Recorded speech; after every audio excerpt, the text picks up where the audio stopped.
Hello and welcome to the Beach House 34 podcast. I'm your host, Christine Worth. Whether this is your first time tuning in or your 60th, thank you so much for tuning in and listening. If you're new here, this episode is regarding the Darlie Routier trial and more specifically, the appeal transcripts. Now, this all began as a true crime episode, which then turned into a series of readings from her trial transcripts, and now we're on the appeals process. I have all of the links that you would need for you to catch up in the description below. Now, in this episode, what we're going to hear is the court's opinion of Darlie's appeal. However, a vast majority of this episode is simply a summary of what the court ruled. The first portion, called the claims regarding the record, is verbatim because it addresses issues about the court reporter's record that I didn't cover in full in other episodes. After that, however, they are simply the responses from the court to Darlie's 14 points of error that she submitted in her appeal. Now, if you want to jump from just one place to another, I've added timestamps for you below in the description. So with that said, let's get into the ruling from the court on Darlie's appeal. Before we begin, it's important to understand that this court's ruling does not go in the same order as the direct appeal. So, in other words, the court doesn't say point of error 1 and then give a ruling, and then point of error 2 and then give a ruling. It kind of jumps all over the place. So before we begin, I just wanted to make you aware of that because it can seem a little confusing. In the Court of Criminal Appeals, Darlie Lynn Routier, appellant, versus the state of Texas. And as I've done in the past, instead of saying appellant, I'm actually just going to say Darlie because it makes it easier, at least I think so, to understand. And it says on direct appeal from Dallas County on change of venue to Kerr County. And it says Price, J, delivered the unanimous opinion of the court. And it begins. Darlie was convicted of the capital of a child under 6 years of age. Pursuant to the jury's answers to the special issues set forth in Texas Code of Criminal Procedure, Article 37.071, the trial judge sentenced Darlie to death. Direct appeal to this court is automatic. Darlie raises 14 points of error. We shall affirm. The evidence that supports the verdict shows that Darlie and her two sons, Damon and Devin, while her husband and infant son were asleep upstairs in the house. Darlie does not challenge the legal or factual sufficiency of the evidence to support her conviction, and therefore it is not necessary to set out the evidence in detail. And it does have a citation, which is citation number 1, and that says, in this case, the state charged Darlie with the of Damon, a child under the age of 6. And it goes on with 1, claims regarding the record. In her brief, Darlie makes several claims regarding the preparation and certification of the reporter's record, in addition to claims regarding her trial. We will address claims dealing with the accuracy of the record before dealing with Darlie's claims regarding her trial. Specifically, Darlie complains that she is entitled to a new trial because of problems with the reporter's record. She argues that, at a minimum, she is entitled to a hearing before the record can be used to decide her appeal. A review of the facts pertaining to these points of error is necessary.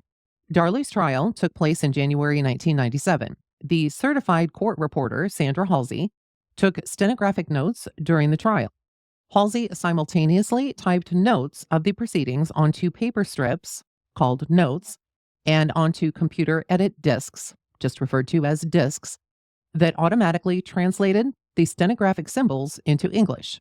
In April 1998, under an order of contempt issued by this court the month before, Halsey prepared, certified, and filed the original reporter's record in this case, called the Halsey record. And there's a citation number 2. And it says Halsey was late in preparing the record. It then continues. In a motion to correct and clarify Halsey's record filed October 13th, 1998, Darlie raised the first dispute about the accuracy of the record. An excerpt of the record that had been read to the jury did not match the corresponding portion of the Halsey record. Also, counsel noted discrepancies about who was present during the trial and when. The next day, this court granted Darlie's motion and ordered Halsey to prepare, certify, and file a supplemental reporter's record containing any omitted items. We also ordered the trial court to resolve any dispute raised in Darlie's motion and to ensure that the reporter's record conformed to what occurred at trial. And there's another citation, citation number 3, which says the trial judge who presided over the hearings regarding the record, Judge Robert Francis, is not the judge who presided over the trial on the merits. Judge Mark Toll retired after Darlie's trial. The trial court conducted a hearing and decided that the entire record had to be reviewed to comply with this court's October 14th, 1998 order. In a hearing held October 30th, 1998, pursuant to our order, Halsey testified that she made audio tape recordings, also known as tapes, in addition to the notes and discs during the trial. Halsey claimed that the audio tape recorder worked during only the voir dire portion of the trial.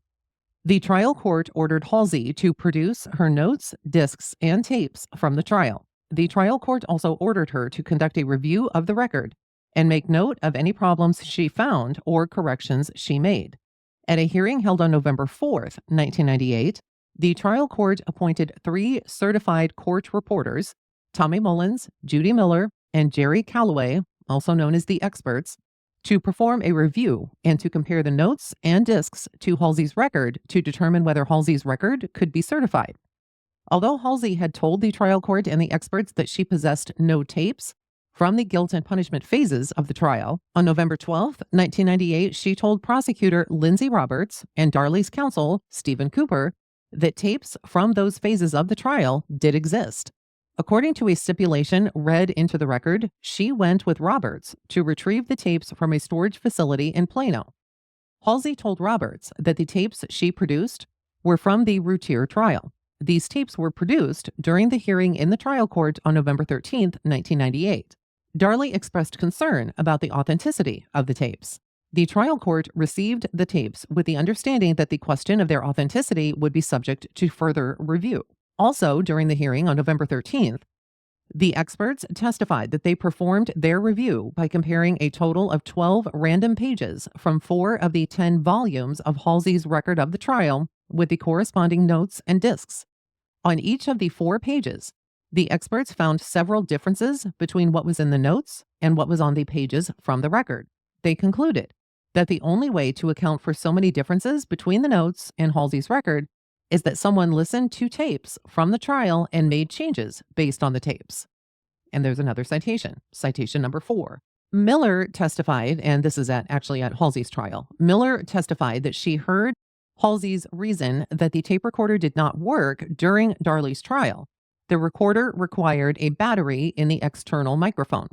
Miller said that she had used the same type of equipment before and that the battery in the microphone improves the quality of the recording, but the recorder has an internal microphone that will pick up sound even if the external microphone does not have batteries. And it continues. Halsey's daughter and transcription scopist, Susie Crowley, testified that Halsey gave her tapes of the guilt and punishment phases of the trial.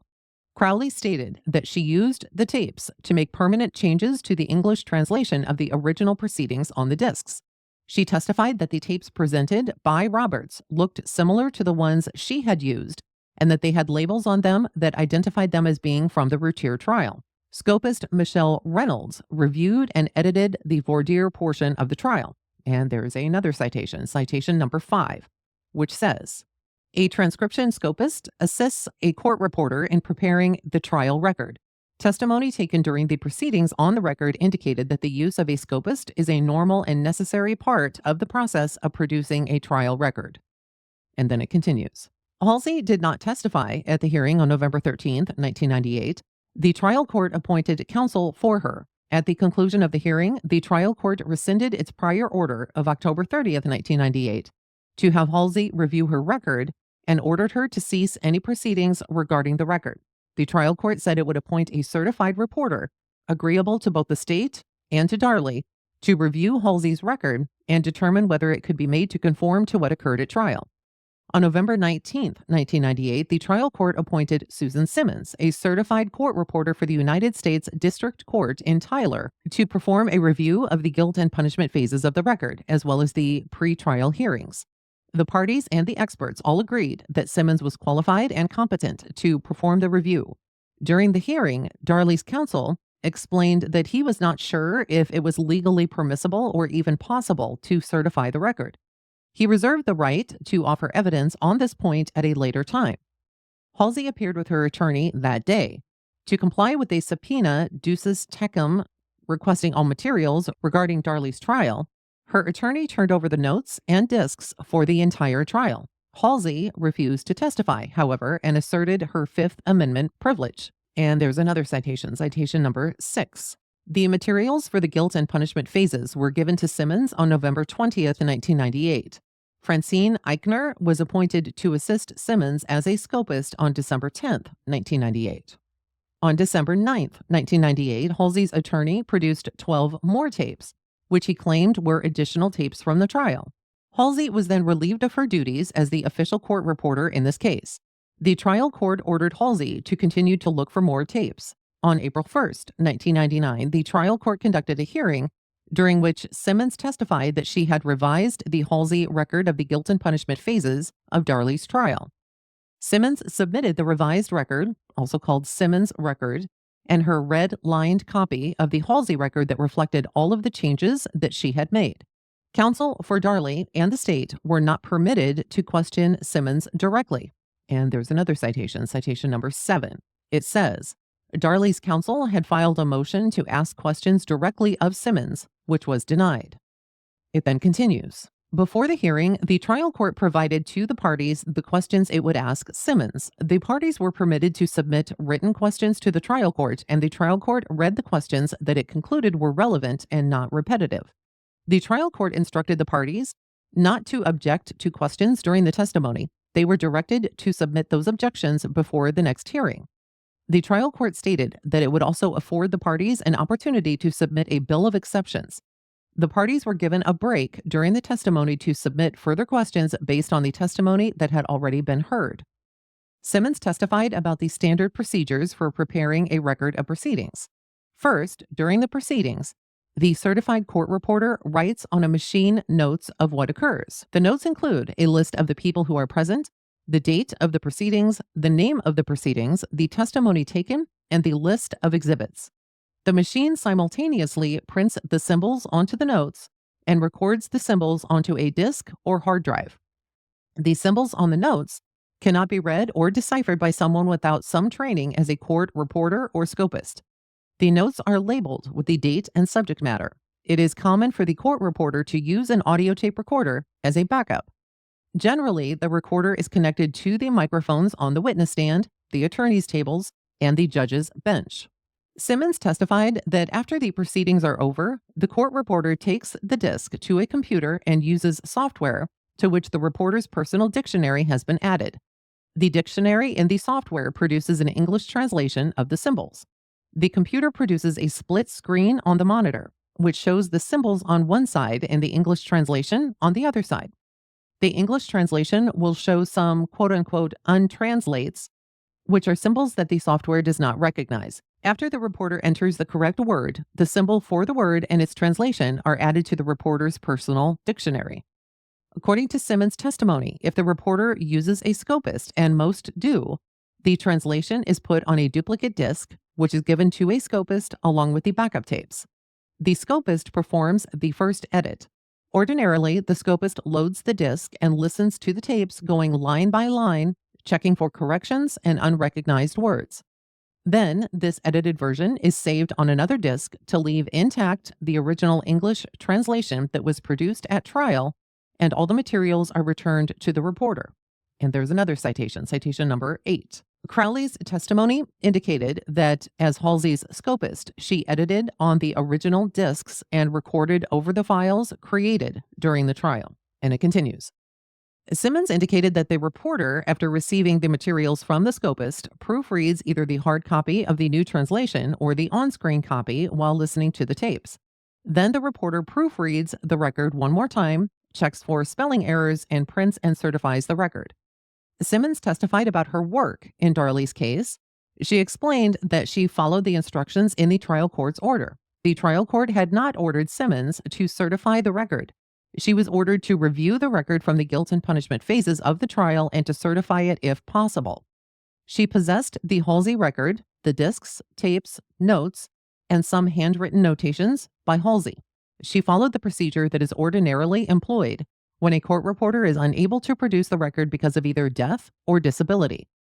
Simmons testified that she first went through the notes and the tapes to be sure that she had them for each volume of the Halsey record she had been assigned. She said that it appeared that she had been provided with a complete set of materials for the guilt and punishment phases of the trial. She said it was possible to create a certifiable record based on the materials provided. The notes prepared on the machine appeared to be complete, with no gaps in the proceedings and within the range of competent reporting. The discs were in usable form and appeared to be complete. The tapes were audible and seemed to be complete with no discernible gaps or alterations. Simmons testified that she started the review process by listening to the tapes while going through the Halsey record line by line. She marked the corrections onto her copy of the Halsey record. When she had questions, she flipped to the appropriate portion of the notes. She did not perform a systematic review of the notes. She was able to identify witnesses when they stated their names at the beginning of their testimony. If a voice was not identified in this manner, she used the notes, which contained symbols identifying the speakers. Simmons then took the marked version of the Halsey record and the discs to her scopist. The scopist copied each disc onto her hard drive. Then she made the changes marked in pen and saved the files on new discs so that there would be no alteration of the discs provided by Halsey. The scopist printed a hard copy of the changes. Simmons proofread the hard copy by doing a page-by-page comparison of the changes. This procedure was followed until all of the volumes for the guilt and punishment phases were completed. Then Simmons prepared a master index, exhibit index, and witness index, which was compared to the scopist's list. 3 hard copies of the final edited version, Simmons' record, were produced along with discs and a universal translation. And there is a citation number 9, which says this is known as an ASCII format, which can be read by any word processing software. And it continues. Simmons testified that she believed that Halsey used more than one scopist to create the record. It is standard practice for the reporter who actually heard the trial to review the changes a scopist makes using the tapes. It is normal for the final record to be different in some respects from the unedited notes. The purpose of editing the notes is to make them reflect as nearly as possible what happened at trial. Simmons said that the Halsey record was inaccurate and poorly prepared. She opined that the deficiencies in the Halsey record were based on a lack of proper editing. Simmons did not attend any of the proceedings in Kerrville and had no personal knowledge of what happened at trial. But Simmons testified that she believed, based on the materials provided and her expertise, she was able to render a complete and accurate record that conforms to what occurred at trial. She said that if the materials did not contain a complete and accurate account of the proceedings, then the Simmons record could suffer from these same flaws. But she believed that the materials provided accurate information for preparing the record. Simmons has reconstructed trial records in other cases, and she was able to certify records in those cases. In her expert opinion, the record as prepared by her had been made to conform to what happened at trial to 95% accuracy. On April 26, 1999, the Court of Criminal Appeals ordered the trial court to ensure that the entire record, including voir dire and pretrial proceedings, conformed to what happened at trial. We ordered the trial court to independently review other parts of the record in the same manner as it had the guilt and punishment phases. On May 4, 1999, the trial court appointed Simmons and her scopist to prepare the remaining portions of the record. On October 14, 1999, a hearing was held to receive the remaining portions of the record that Simmons had completed. She testified that the tapes were audible and seemed to have no gaps or alterations.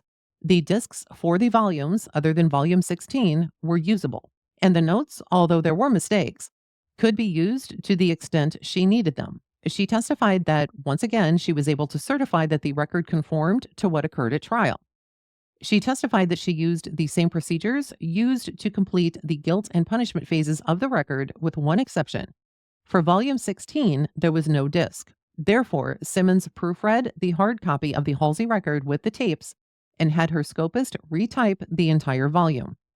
Later, the parties and the trial court became aware that volumes 10 and 11 had not been sent to Simmons for preparation. The materials were then sent to Simmons, and she was ordered to review the materials in the same manner as she had reviewed the other portions of the trial. The trial court ordered Simmons to revise and certify a record if possible. And there's another citation, citation number 10, which says, Darlie objected on the basis that the tapes were not authenticated. She did not agree that the trial court's action regarding the tapes was legally appropriate. The trial court overruled Darlie's objection, but said that it might revisit the issue at another time. And it continues. At a hearing on January 28, 2000, Simmons testified that she followed the same procedure for preparing and certifying the record except for the first 54 pages of Volume 10. And there's another citation, citation 11, which says, Halsey's record had been 53 pages. Simmons transcribed the reading of the indictment, which was included only by reference in Halsey's record. Simmons also included some colloquy found in the notes before and after the reading of the indictment. And it continues. These pages contained the proceedings for October 21st, 1996. For those 54 pages, Simmons had the Halsey record, the notes, and the disc, but no tape. Going line by line, she compared the Halsey record with the notes taken on the day the proceedings occurred. She noted that there did not appear to be any gaps in the notes and that they were in good and usable form. Simmons refused to certify these pages, however. She explained that based on the portions of the record she had prepared already and the state of the Halsey record, she was not comfortable certifying the first 54 pages without a tape to compare to the Halsey record. She said that her record for the first 54 pages of Volume 10 is an accurate transcription of Halsey's notes. Her decision not to certify was based on the following facts. She was not present at trial, she had no tape to use as a backup, and her review of the rest of the record indicated that she needed a tape to correct the record because it had been edited so poorly. Simmons testified that on the tape for the afternoon session of court on October 21st, 1996, in a conversation between Halsey and someone from the sheriff's department, Halsey mentioned that she needed some batteries. And there's a citation, citation number 12, which says the tape for the afternoon proceedings was transcribed in the second part of Volume 10. And then it continues. Simmons believed that this might explain the absence of a tape for the morning session. Simmons believed, however, that a tape existed for the morning session because there were words that appeared in the Halsey record that did not appear in the notes. At the conclusion of the hearing, the trial court announced that it would give the parties 120 days in which to review the entire record and make objections. On February 9, 2000, the trial court issued an order stating that volumes 10 and 11 of the Simmons record should replace the same volumes of the Halsey record because the Halsey record did not conform to what occurred at trial. The court, by agreement of the parties, gave the parties until March 6, 2000 to file objections to the Simmons record. On March 2, 2000, Darlie filed written objections to the Simmons record and a written request for a hearing to resolve factual disputes about the record. The state's response to Darlie's written objections was filed April 28, 2000. On September 1, 2000, the trial court scheduled a hearing on Darlie's objections to the record to take place on September 8, 2000. Darlie's attorney subpoenaed several witnesses, including Judy Miller, Mary Dockler, Jerry Calloway, Doug Mulder, Jeff Crilly, Lindsay Roberts, Toby Shook, and Greg Davis. On September 7, 2000, the trial court issued findings on the record and an order canceling the hearing scheduled for the next day. The findings say that the trial court reviewed the orders issued by the Court of Criminal Appeals, the record from all hearings held to comply with the orders issued by the Court of Criminal Appeals, the findings and orders of the trial court, Darlie's objections to the record, and the state's response. The trial court found that Darlie's objections were clear and concise and would apprise the Court of Criminal Appeals of Darlie's concerns about the record. It found that Darlie's motions to suppress evidence in the proceedings on the record were beyond the scope of the orders of the Court of Criminal Appeals. It also found that an evidentiary hearing, as requested by Darlie, was not necessary to comply with the orders of the Court of Criminal Appeals. The orders had been complied with, and that it would not hold any other hearings unless the Court of Criminal Appeals so ordered. In response to the trial court's order canceling the hearing, Darlie filed her formal bill of exception number 1 and a motion for a hearing to make an offer of proof on September 25, 2000. The trial court responded with a finding that it no longer had jurisdiction of the case. The court forwarded Darlie's pleadings to the Court of Criminal Appeals without taking action. Okay, so let's do a really brief recap on the section we just heard. Essentially, what they're talking about is the claims all about the trial record, right? Or the transcripts of the trial. Darlie is concerned that the official transcript wasn't accurate. And they believe that this could harm their appeal and demanded either a new trial or at least a hearing to address these issues. Now, the thing is that with the original trial taking place in January of 1997, we know that it was Sandra Halsey who was the court reporter, and it wasn't until April of 1998, over a year since the trial began, and Halsey still hadn't turned in her transcripts, and she was ordered by the court to complete and certify the records, which she did. Now, in October of 1998, Darlie's legal team found certain parts of the trial record didn't match.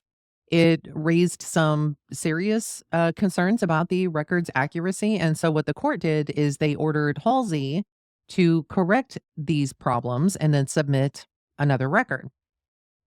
So a hearing was held in regards to Halsey's transcripts. And what the court did is appointed 3 experts to review this trial record that Halsey created.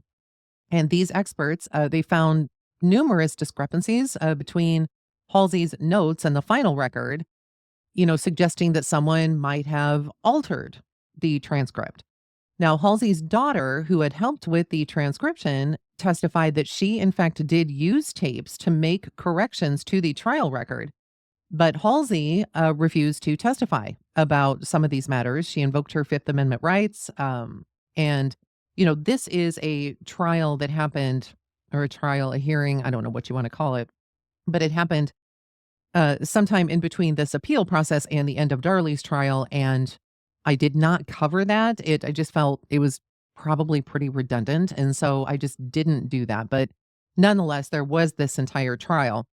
And because in this trial, because they found that there were so many issues with this transcript, they hired another court reporter, which both sides agreed on, Susan Simmons, to review and correct this record, which she did. And she was able to correct and certify most parts of the record, but refused to certify some areas because she didn't have the audio tapes to verify them. And ultimately, Simmons did prepare a new trial record, which was submitted to the court. Now, the trial court did conduct a review of this new transcript, and confirmed that this corrected record mostly conformed to what had happened at Darlie's trial.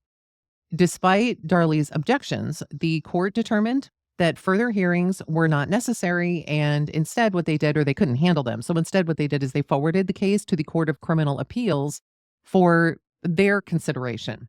So that's not even one of the points of errors that we've just heard. This is just simply kind of a recap, or all of the claims that were initially stated in the court's opinion in response to Darlie's initial appeal. And the court's opinion actually begins with the third point of error, which is the entire record is inaccurate and unreliable. And from this point forward, because there's just so much to cover in this opinion, I'm just going to give a brief recap. I will give you a link in the show notes that will take you directly to the document if you care to read the entire thing yourself. And as we already know, if you've listened to the appeal and to the state's response and then the defense response, a huge part of the appeal is the fact about these transcripts, right? That they were not, they took so long. The audio tapes were found in someplace in Plano, Texas. They initially were lost. There's portions of them portions of the trial that actually weren't even audio recorded as they should have been. And we'll get to all of these. But this third point of error is, again, the entire record is inaccurate and unreliable. So in this point of error, the main argument is the fact that Halsey's notes were not properly transcribed. And instead, as we just learned, a different court reporter, Simmons, used tapes to correct and edit these notes. Now, Darlie's Darlie and her attorneys believe that this approach violated the Texas rule of appellate procedure. However, the court saw things differently. They argued that Simmons' corrections were legitimate, they were within the bounds of standard practice, and it was similar to a procedure that would be used if a court reporter was unable to complete the record due to death or disability. And they countered Darlie's points by explaining that despite her claims, she hadn't shown any specific evidence that the record was incomplete or even inaccurate due to these corrections. So essentially, the court believes that while the process might have been a little out of the ordinary, it wasn't illegal or even grounds for a new trial. Next, underneath this third point of error, there is a subsection referring to the tapes. And here, Darlie argues that these tapes were unauthenticated. They were potentially inaccurate and they should not have been used. Now, Simmons, the court reporter who did use the tapes that were eventually found, testified that they did match the notes and the original record. But the big issue was whether the tapes were actually complete and accurate. So the trial judge had listened to the tapes and allowed Simmons to use them, and she found them reliable. Despite Darlie's claims, she still failed to provide any evidence that the tapes had been tampered with or even altered. And she or her attorneys, I want to make that very clear. When I say Darlie, I'm referring to what her attorneys have done for her. It did not request an expert analysis of the tapes, which is just crazy to me. Nor did she ask to compare the corrected record with the original notes. In another subsection of this, there is something called the parentheticals. Now, this is essentially how you describe someone's motion, I guess, in the room or reaction. Like if somebody says, and they nod, then you would put nod or nod affirmatively. So this subsection says that Darlie argues that these parentheticals, which were taken from the original court reporter Halsey's notes, might not accurately actually reflect what happened in the courtroom. But Simmons, who revised the record, testified that Halsey's notes were generally competent and that the issues with the record stemmed from poor editing rather than the original note-taking. Now, Simmons did make some changes to the parentheticals, but they were minor, such as adding no response where it had been verbally noted, or clarifying ambiguous sounds like to nod affirmatively or shake no. The court found that these changes, they were not material. They didn't alter the meaning or the substance of the trial proceedings in any significant way. And so Darlie and her attorney, despite raising their concerns, they didn't present any evidence that these adjustments actually impacted the fairness of the trial or even the record's accuracy. The third subsection of this third point of error is called correcting the record. And here, Darlie contends that this corrected record, now known as the Simmons record, can't be trusted because it was revised without following the proper legal procedures. Now, specifically, she argues that according to Texas Rule 34.6E, any corrections to the record should have been made after a formal hearing to address specific inaccuracies. However, she claims that such a hearing did not take place, but the court saw it differently. When Darlie first identified issues with the original record, known as the Halsey record, the court ordered a review and a correction process. And during the process, it was found that Halsey's record, did not accurately reflect what really happened at trial. So what they did is brought in Simmons, an experienced court reporter. She was appointed to correct this record. And Simmons testified that the primary problem with the Halsey record was poor editing, not the actual notes themselves. And she used what tapes she had available to her, the audio tapes, and notes to create a more accurate version of the trial transcript. Now, Darlie then further cites an old case called Little versus State to argue that disputes over a trial record cannot be resolved when a court reporter is unable to complete their work. But the court dismissed this, saying that modern technology, like reliable tape recordings, allow for corrections that were not possible in the Little versus State, which actually occurred in 1936. The court ultimately found that while the process to obtain this accurate record was, far from normal, Darlie still didn't provide any specific evidence of inaccuracies in the Simmons record. And even though there were obviously serious credibility issues, right, surrounding Halsey, the court still believes that Simmons' efforts were sufficient to produce a reliable transcript. So the recap of all of this is that Darlie's main contention was that the Simmons record, the corrected version of the original Halsey record, did not meet the requirements of the Texas Rule of Appellate Procedure. And she claims that the record is not a certified verbatim transcription as is required by law because it was created from audio tapes that were not authenticated, and the record was created by a court reporter who did not attend the trial. She further argues that the original court reporter, Halsey, produced notes that were later found to be inaccurate, so it made it impossible to correct the record properly, especially since the trial judge who actually oversaw the case is now retired. And because of this problem with the trial transcripts and the trial that they had over this, Halsey lost her certification. So she can't even go back and say, hey, yes, I certify these. The court, though, disagreed with Darlie's claims and said that the Simmons record is not a new record, but rather a corrected version of the Halsey notes. And according to the court, Simmons used the tapes to fix the mistakes which were caused by poor editing of Halsey's notes, and this is a common practice, especially when a court reporter is unable to certify the record due to, say, death or disability. So the court found that the use of tapes to make these corrections and what Simmons did is all legitimate. The court also further said, as I've already stated, that these prior cases that support, quote unquote, support Darlie's position were different from her own just because simply of the items that we had or they had available at this time and they didn't have available in 1936. So the court ultimately said that Darlie failed to provide specific examples of even inaccuracies in the Simmons record and ruled that general complaints, just saying, hey, this whole thing is just wrong without any evidence, is not enough to question the record's accuracy. And ultimately, the court says we overrule the appellant's, Darlie's, third point of error.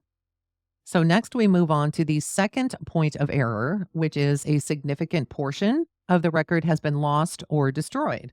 In this point of error, Darlie argues that her conviction should be overturned because the first 54 pages of a key transcript have been lost. And without them, she can't properly challenge her conviction on appeal. Now, these missing pages actually cover proceedings from October 21st, 1996. But the problem is the court reporter, Simmons, couldn't certify them as an accurate transcription of what was said. She could only use them as a summary of someone else's notes.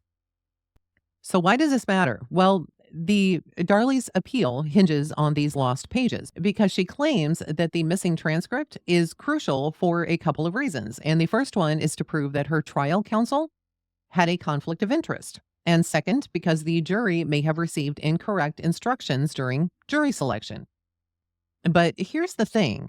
While Darlie insists that these missing pages are critical, the court found otherwise. The court pointed out that similar instructions were given to the jury later in the day, and her complaint about the counsel's conflict didn't actually pertain to the October 21st proceedings, but to events that happened later, after new evidence came to light. So in the end, the court decided that these missing pages, they are not essential to her appeal, and they overruled her second point of error. Next, the court tackles the fourth and fifth points of error, which is failure to hold a hearing on objections to the Simmons record. And we're still talking about the transcripts. And essentially, Darlie is challenging the fairness of the trial court's handling of the objections to the Simmons record, which she believes violated her right to due process. And they brought up cases like Chessman versus Teets and Langford versus Idaho, and says that the procedures that were used in her case fall short of actual standards. However, the court swiftly comes back and they say that unlike in Chessman and Langford, Darlie was fully aware of and involved in the proceedings regarding the Simmons record. And the court also emphasized that, she had plenty of opportunity to object and present evidence, but she failed to demonstrate any significant errors in the record that would justify, having further hearings on this. So in both the fourth and fifth points of error, the court overrules both of those. Next, we move on to the 14th point of error, which is the failure to rule on bill of exception. So here, Darlie is arguing that the trial court made a big mistake by refusing to rule on her formal bill of exception. And what this is this is a procedure. It might seem small, but it actually holds a lot of weight, at least in the context of her appeal. So this bill was meant to highlight objections to the trial record and to introduce new evidence that Darlie believed could impact her case. However, what happened was the court canceled the hearing without allowing Darlie to present her arguments, which led to her claim that this was a violation of Rule of Appellate Procedure 33.2. And this essentially says, hey, you have to have a hearing unless both parties agree otherwise. So the state turned around and said that Darlie's bill of exception didn't introduce anything new that wasn't already part of the existing record, and that the trial court wasn't authorized to rule on this bill due to certain jurisdictional limitations. Ultimately, the court found that Darlie failed to demonstrate how the lack of a ruling on her bill of exception harmed her appeal. So the court then overruled Darlie's 14th point of error. We then move on to the 11th, 12th, and 13th points of error, which are providing the jury with an inaccurate transcription of the record. So this one, or at least one of these, the court's opinion put them all into one section. But essentially what happened was that during jury deliberations, the jurors, when they were deciding on Darlie's case, they had a question about whether Darlie's husband, Darren, had locked a particular door on the night of the crime, and they wanted clarification on this. So in response, what the trial court did was they had an excerpt of Darren's testimony sent to the jury, which you wouldn't think would be a problem, but here's where it gets a little iffy. The excerpt provided was allegedly inaccurate, and Darlie wasn't even in the room when this decision was made. Now, her lawyers did say, hey, it's okay, we're going to waive her presence, and a move that Darlie argues violated her rights. The state, however, said that Darlie's absence, it was a non-issue because her attorneys were there and they didn't object to this excerpt being used. And moreover, they claim the inaccuracies in the transcription were insignificant and they didn't affect the jury's decision making. They then talk about, in the same points of errors that we were in, Articles 33.03 and 36.27. So Darlie claims that her absence when they were making this decision of providing the jury this portion of the transcript, that this was a violation of her rights under Articles 33.03 and 36.27 of the Texas Code of Criminal Procedure. Now, Article 33.03 gives defendants the right to be present during their trial, while Article 36.27 outlines the procedure for addressing juror questions. Now, Darlie's argument depended on the idea that these rights were disregarded when one of her attorneys waived her presence during a discussion about the jury's question. So Darlie had no idea that this was going on. She was not there. But the court noted that Darlie failed to object to this violation as soon as she had the opportunity to do it, which means that she might have lost her chance to raise this issue on appeal. Now, despite this, the court still looks at the merits of her claims and finds that since her attorneys waived her presence, there's no evidence that she was unaware of this or even objected to it, and there was no problem in proceeding without her. And another subsection of these same points of error, 11th, 12th, and 13th, There is something called federal due process. And essentially what this is that Darlie claims that her absence during this discussion where the jury wanted clarification on this testimony from Darren violated her due process rights. And she points to a precedence where a defendant's right to be present is upheld if the proceedings bear a, quote, reasonably substantial relationship to the defense. And Darlie argues that this was precisely such a moment. One that wasn't about trivial details, but a matter that was central to her case. However, the state turned around and said that her attorneys waived her presence, a move that Darlie has not shown to be wrong. Since Darlie's attorneys were present, there's no evidence of any harm caused by her absence. So the court found no violation of her due process rights. And another subsection of these articles is something called harm analysis. Now, Darlie argues that because she was not there, she couldn't catch mistakes in the transcript of her husband Darren's testimony about whether or not he had locked the doors and windows on the night of the. She believes that this error was big enough to have influenced the jury's decision. But the court took a different view. The court conducts what's known as a quote-unquote harm analysis, which essentially asks, even if a mistake was made, did it really matter? And according to the court, the answer is no. They conclude that the alleged errors in the transcription were small and didn't change the essence of Darren's testimony. And they also point out that the transcript, whether slightly altered or not, still supported Darlie's defense. So in case you were curious, here is a excerpt from the testimony in question where the state is questioning Darren about locking the doors. And it goes like this. The state says, "You locked both the front and the back doors to the residence before you went to bed, didn't you?" And Darren says, "No, sir, I didn't. I locked the front door and only the garage door. I never locked the door between the garage and the utility room." So essentially, the court has to decide that even if Darlie's attorneys had waived her presence, was that an issue? And did it contribute to the jury's decision? And they decided that it did not. And they overruled her points of error related to this issue. They next move on to the first point of error, which is conflict of interest in attorney's representation. Now, essentially what this is that Mulder, Darlie's attorney during her trial, had previously represented Darlie's husband, Darren, in a separate hearing about a gag order violation. And this role kind of put Mulder in a strange position, as it could have prevented him from fully exploring a defense strategy that pointed to Darren as the potential perpetrator of the crime for which Darlie was on trial. So, in essence, Darlie contends that Mulder's conflicting loyalties might have hurt her defense. And the trial court's failure to hold a hearing on whether Mulder should have been disqualified adds some more weight to this claim.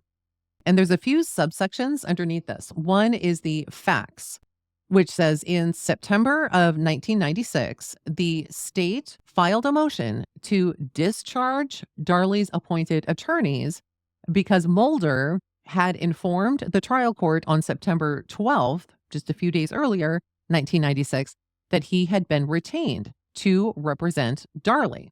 On September 20th, the trial court held a hearing on this, on the allegations that Darlie Key, Darlie's mom, and Darren, her husband, had violated a gag order imposed by the court by talking about the case on the radio. So this gag order essentially said, hey, as witnesses or prospective witnesses, you cannot speak about this case if it touches on the witness, character, reputation, credibility, et cetera, et cetera. And they actually did go on a radio show.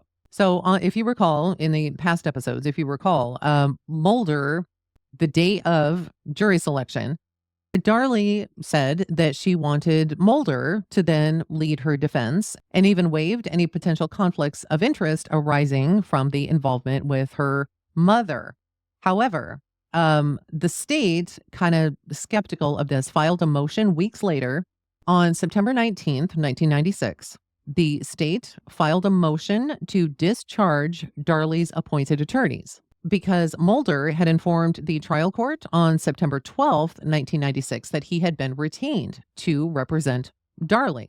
So the trial court held a hearing on September 20th, 1996, on these allegations that Darlie's mother, Darlie Key, and her husband, Darren, had violated a gag order imposed by the court. And what they did was they talked about the case on the radio. At the beginning of the hearing, Mulder says, quote, "I am retained by Miss Key, Darlie's mother, to represent her, and she has asked me to represent Darren as well. I didn't know that until this morning," unquote. Now, Mulder, he did not introduce any evidence. He didn't call Darren as a witness. And the trial court then asked questions of Darren without then placing him under oath. They found out that, and this is for the gag order hearing, the trial court found out that Darren had not violated the gag order because he did not discuss prohibited information. So at the end of that hearing, the trial court then took up the state's motion to dismiss Darlie's court-appointed attorneys, and the trial court asked Darren whether he had retained Mulder to represent Darlie for the trial.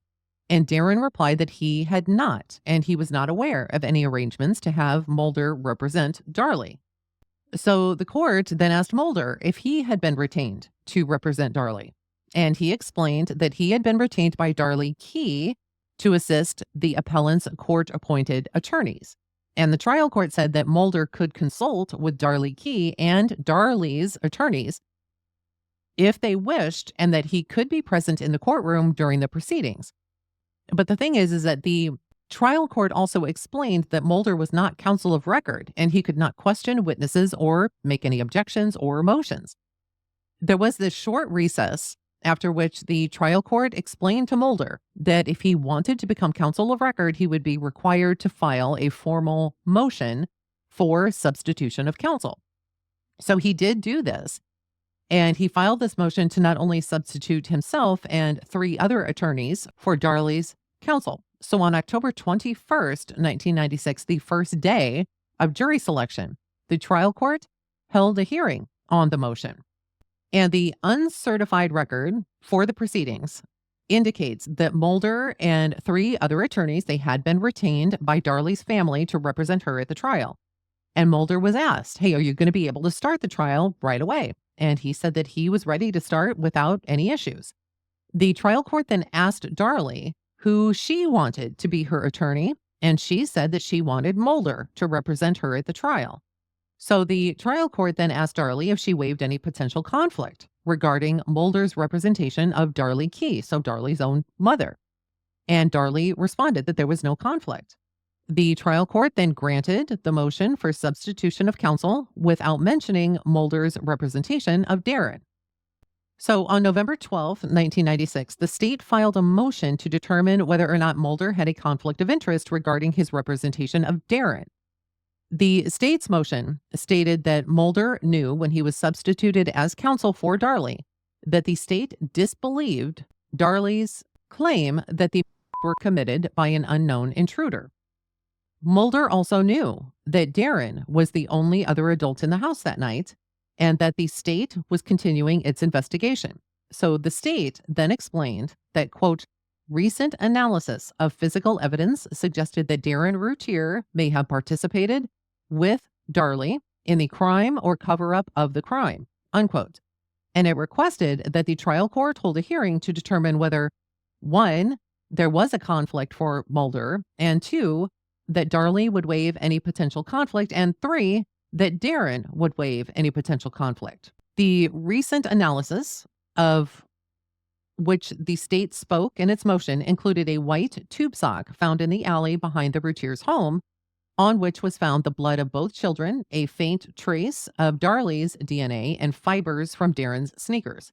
And also, the knife that had inflicted the children's and Darlie's wounds was found to have head hair on it that matched a known sample of Darren Routier's head hair.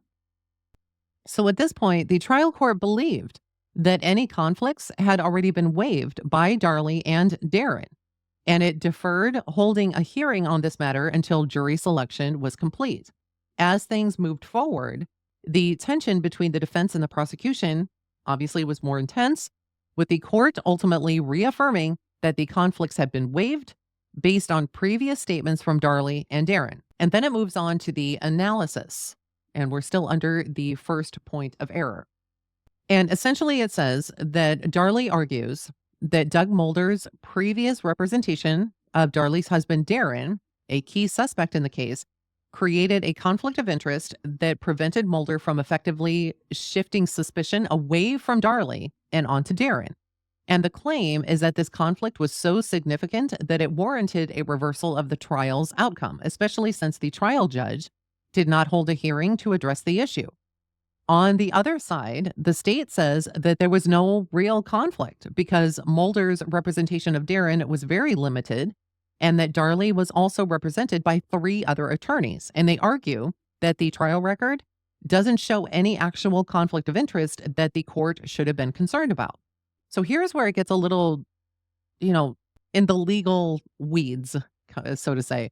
The document references important legal precedents, and it explains that ineffective legal representation due to a conflict of interest can occur under 2 conditions. If the defense or their attorney raises the issue during the trial, or if the trial court is independently aware of the conflict. If the conflict isn't brought to the court's attention, the defense must prove that the conflict actually harmed the attorney's performance in order to get a reversal. And then a further subsection of this first point of error in the court's opinion is, did the appellant object during trial? So even though this is their main argument that Mulder, may have had a conflict of interest, the record actually shows that neither Darlie nor her attorneys raised an objection to Mulder's representation of Darlie based on this conflict. And this is pretty significant because for Darlie to win an appeal on this basis, she must prove that not only that a conflict of interest existed, but also that it negatively impacted her attorney's performance, so Mulder's performance. During the trial, the state requested a hearing to address this, and here's how this conversation unfolded in court. The trial court says, all right, let's put on the record I have in my possession notice of motion, notice of possible conflict of interest by Gregory Davis, an assistant district attorney from Dallas, asking me to ascertain whether or not Mr. Mulder has any conflict of interest in this case. And I believe that the record will reflect that I have already asked these same questions of Mr. Mulder when we first started, and that the appellant, Darlie, previously waived any conflict of interest. Is that not so, Darlie? And Darlie responds, yes, sir. And the court says, and I believe that your husband, Darren Routier, also knowingly and intentionally waived any conflict of interest. And Darlie responds, yes, he did. The court says, I think that was all in the record, was it not? And Darlie responds, it was asked to us at the beginning when we changed. And the court says, that is my recollection of things. And Darlie says, yes, sir. And the trial court said, we did that on the first day here, didn't we? Mr. Toby Shook of the prosecution says, I think so. And Darlie says, we did it that day, but you had asked me when I was changing attorneys. And the court says, yes, ma'am, but I mean in Kerrville. We did it right then and there? And Darlie says, yes. And the court says, as I recall it, it was the first day before the jury, change of venue and all that before we got into jury selection. Sherry Wallace, also of the prosecution, says, Judge, I think this is new evidence, and Greg Davis just wanted to make real sure there is some new evidence. And the court says, well, I will tell you what we'll do. We will have a hearing all over, and I will ask Darlie, and I will ask Mr. Routier again. I'm sure we will see what the questions are. And Darlie says, I know you have to go through that procedure, but the questions will be, and the trial court says, well, I feel I will not be surprised at the same answers. Thank you. But we will do it after we get this jury picked. And later on November 18th of 1996, the court revisited the state's motion and says, now I have several motions. I have a motion filed last week considering any conflict of interest that Mr. Mulder might have. The Routiers, I think we have already waived that. We have got him on the record when they came down here the first day. Was it not, Miss Halsey? And the court reporter, Halsey, says, yes, sir. And the court continues, on the 21st, as I recall, I put Miss Key under oath, Mr. Routier under oath, Darlie under oath for this purpose only, and they both waived any conflicts that might exist. Has anything new happened since then? Mr. Mosty of the defense team says our response that Darlie signed last week further reconfirms that. And the court says, that's right, she reconfirmed it last week. Now, we can have a brief hearing when we start this on the 6th, if everybody wants to, but I'm quite sure the answers will be the same. The fact that neither Darlie nor her team raised objections regarding a conflict of interest is important. Without an objection during the trial, the burden of proof becomes more challenging. The next subsection is, has the appellant shown that an actual conflict of interest existed? And Darlie argues that Mulder's previous representation of her husband, Darren, who is a suspect and a witness in the case, created a conflict that prevented him from pursuing a defense strategy that could have shifted blame away from Darlie and onto Darren. The state counters that Mulder's involvement with Darren was limited to a minor unrelated hearing about this gag order, and that it didn't constitute a substantial conflict with Darlie's capital murder case. And the state also points out that Mulder was not actively representing conflicting interests during the trial. They go on to say that even if the court were to accept Darlie's claim that these cases were related, there's no evidence that Mulder's representation of Darren negatively impacted his defense of Darlie. The court, in the end, concluded that there was no actual conflict of interest and overruled Darlie's claim. So she has lost the first point of error as well. Let's just go ahead and recap this really quickly. Essentially, Darlie is arguing that Mulder's, her attorney for the murder trial, his prior representation of her husband, Darren, in a separate hearing created a conflict that prevented him from fully defending her in her murder trial. And specifically, she says that this conflict stopped Mulder from pursuing a defense strategy that could have shifted suspicion onto Darren, who was also a suspect. Darlie asserts that this conflict was big enough to require a reversal of the trial's outcome because the trial judge failed to hold a necessary hearing on the matter. Now, the state says that Mulder's representation of Darren, it was limited. It was a very minor issue. And this, the state argues, was not substantially related to the capital murder case and did not create a conflict that affected Mulder's ability to defend Darlie. Furthermore, the state says that Mulder was just one of 4 different attorneys that were representing Darlie, and no evidence suggested that an actual conflict of interest existed during the trial. They also say that neither Darlie nor her attorneys objected to Mulder's representation on conflict of interest during the trial. And according to legal standards, because no objection was made, Darlie must now prove that an actual conflict of interest existed and that it negatively impacted her defense. So, in conclusion, the court ultimately found that there was no actual conflict of interest and that Mulder's representation of both Darlie and Darren did not impact the fairness of the trial. So then the opinion of the court moves on to the 8th, 9th, and 10th points of error, which is the dismissal of the sworn juror. So what happened was, evidently, just as the prosecution was in the middle of presenting their case or just about to present their case, like towards the end, the court announced that one of the jurors had been declared disabled and they could no longer serve. Now, this juror, who had been present up until that day, evidently was in bed with the flu, and it prompted the judge to replace them with an alternate. Now, Darlie immediately objected to this, arguing that this quick decision violated her rights and specific legal requirements, specifically this Article 36.29, which dictates the conditions under which a juror can be dismissed. But the judge overruled this objection and continued on with the trial, leaving Darlie with some concerns about the fairness of the process. So a subsection of this titled the violation of right to counsel and right to be present.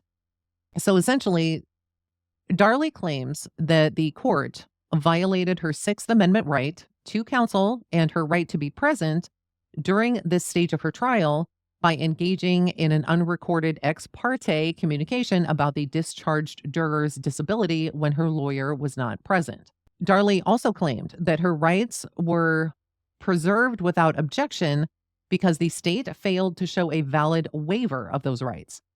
However, the court dismissed those claims, noting that even constitutional rights can be forfeited if not properly asserted at trial. So Darlie claims that she had the right to be present and to have her counsel present at all critical stages of her trial, and especially when there's a juror being dismissed. And then it goes on to another subsection called the violation of Article 36.29. And in this article, it says that if a juror in a capital case becomes disabled before the final instructions are given to the jury, so before they go in to decide the case, an alternate juror can step in. But what exactly qualifies as disabled? And the court really has kind of broad discretion here. And in this case, the judge decided that the juror who was reportedly in bed with the flu met the criteria for being replaced. Now, Darlie challenged this, claiming that there wasn't enough evidence in the trial record to prove that the juror was actually disabled. But the court then pointed to a doctor's note, I believe there were actually two of them, submitted to the court confirming the juror's illness. As I understand it, and if I remember in the previous ones, they were from two separate doctors, and the two separate doctors said two separate things. One said a cold, one said the flu, I believe. Since there was no objection to this evidence, and the trial court acted within its discretion, the court found no reason to overturn this decision of letting an alternate juror on the panel. And then the court says we overrule the appellant's 10th point of error. So let's recap this. Darlie argued that her Sixth Amendment rights were violated because she and her lawyer were not present during a critical discussion about a certain juror's ability to continue. Darlie believed that this conversation compromised her right to a fair trial, but the court noted that the objection made during the trial did not match the complaint raised on appeal, meaning that the issue wasn't preserved for review. Additionally, the court concluded that the discussion about this juror's illness did not constitute a quote-unquote critical stage of the trial, meaning that her absence didn't affect the fairness of the proceedings. In the 10th point of error, Darlie challenged replacement of this disabled juror, claiming that there wasn't enough evidence to justify this decision. And this Article 36.29 allows for a juror to be replaced if they are unable to continue, but this determination is at the discretion of the trial court. In this case, the judge received information that the juror was bedridden with the flu. A doctor's note was later provided confirming the illness. Since there was no objection to this, the court found that the judge did not abuse his discretion in replacing the juror with an alternate, and therefore, Darlie's 10th point of error was also overruled. Next, they move on to the 6th and 7th points of error, which is the evidentiary question. And this is in regards to Darlie's private investigator, Lloyd Harrell, and the testimony of Tom Bevel. Now, if you remember, Tom Bevel was the blood spatter quote-unquote expert who was on the stand. And prior to him becoming a witness in the trial, he had actually met at the end of December, I believe, of 1996. And remember, the trial started early January 1997. So at the end of 1996, it was Bevel, this blood spatter expert who testified for the prosecution, who was on the stand. But he met with Lloyd Harrell, Darlie's private investigator, and a few of the attorneys from Darlie's team prior to trial even beginning. And they all had this discussion. And the reason this was so important was because Bevel's testimony revolved around the bloodstains that were found on Darlie's nightshirt. And these stains could either be seen as mixed, meaning that both Darlie's blood and her child's blood were deposited at the same time, an interpretation that could suggest that Darlie was already injured before attacking her children, or these bloodstains were overlaid, which would align with the prosecution's theory that Darlie first stabbed her children and then inflicted wounds on herself. And during cross-examination, The defense tried to clarify what Bevel had previously told them. So in this meeting in December, before trial even started, what Bevel had previously told them about these stains. And here's how it went. And this was from the trial. The defense says, well, you told us that in your judgment that was mixed blood in one stain. And Bevel says, I don't recall specifically stating that it was one stain. Now, which one are we referring to here? The defense says, I'm talking about these. I'm talking to all 4 of them on the front of the shirt, all 4 of them mixed. And Bevel says, the only one that I can say is really consistent without any hesitation is the one that is up in this area here, which is going to be LS1. The defense says, you are talking about the highest one on the left shoulder. Bevel says that is correct. And the defense says, okay, but you didn't tell us when we were up there that you thought all of these others were a stain that was mixed before it hit the shirt? And Bevel says, I don't believe so. This testimony was crucial because it showed how uncertain Bevel was, or at least his inconsistent statements regarding whether the bloodstains were mixed or overlaid. And so the defense sought to introduce Harrell's testimony, this investigator who was also very well aware of these bloodstains and this conversation that happened at the end of December. And he was going to say that Bevel had earlier in this meeting confirmed that all 4 of these stains were mixed. And this is a statement that would have significantly undermined the prosecution's timeline. However, the trial court ruled that Harrell could not testify before the jury, citing Texas Rule of Evidence 614, which had been invoked to keep witnesses out of the courtroom during others' testimony. So outside the presence of the jury, Harrell testified that during a previous interview in Oklahoma City, Bevel had indeed stated that all 4 stains were mixtures. Harrell recalled asking Bevel at least twice, does this mean that each of those blood stains, the knife had to contain the blood of Darlie and the blood of one of her children? To which Bevel had allegedly responded, yes. But the problem is, because he was in the audience while Bevel was testifying, the judge would not allow Harrell onto the stand. And this was a huge blow to the defense, as it limited their ability to challenge the forensic evidence that was presented by the state. And then they go into Rule of Evidence 614. And this says that Darlie argues that the trial court wrongly excluded the testimony of Lloyd Harrell because Harrell's testimony was intended to challenge the credibility of the state's blood spatter expert, Tom Bevel, by highlighting this inconsistency in his statements. The defense claimed that Bevel had previously stated that all the bloodstains on Darlie's nightshirt were mixed, a point that could have cast doubt on the prosecution story. However, the court ruled that Harrell's testimony wasn't admissible as substantive evidence, only as impeachment, and ultimately excluded it under Rule 614. The court's reasoning was that Harrell's testimony was not, quote unquote, crucial to the defense, as it could only serve to impeach Bevel's credibility, not directly prove Darlie's innocence. Additionally, Bevel's own testimony was somewhat neutral. He admitted that at least one stain was mixed, but he couldn't be certain about the others, which didn't strongly support either side. The next subsection of this is the due process. And here, Darlie claims that her right to present a full defense should outweigh the state's interest in enforcing courtroom rules, specifically Rule of Evidence 614, which had led to Harrell's exclusion. However, the court ruled against her, concluding that Harrell's testimony wasn't crucial enough to warrant overturning the trial court's decision.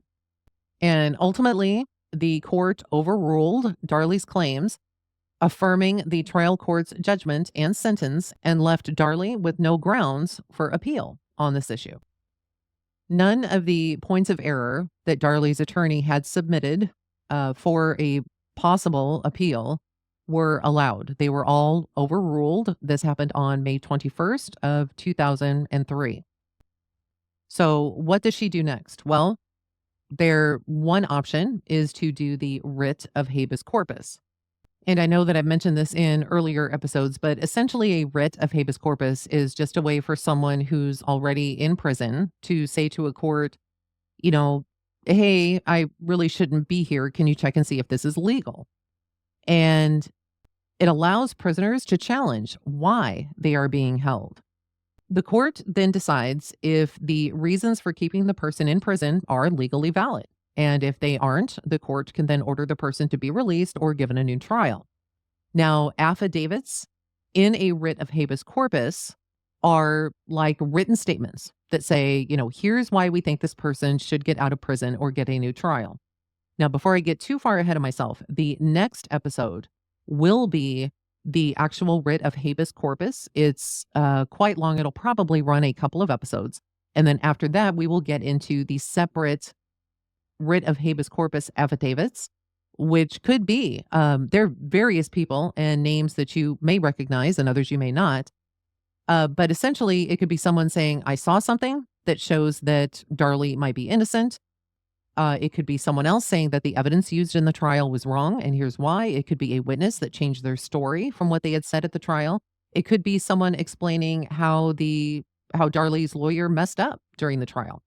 So we will cover those after the full document of the writ of habeas corpus, and then we'll go right into the affidavits of those. So I look forward to those. And until next time, thank you so much for listening. If you find yourself coming back time and time again, consider subscribing to the podcast. If you're on YouTube, just click that subscribe button. It doesn't cost you a thing. And then if you want to be notified as soon as new episodes are released, just simply click the bell. Thank you all so much. We'll talk very soon. Bye for now.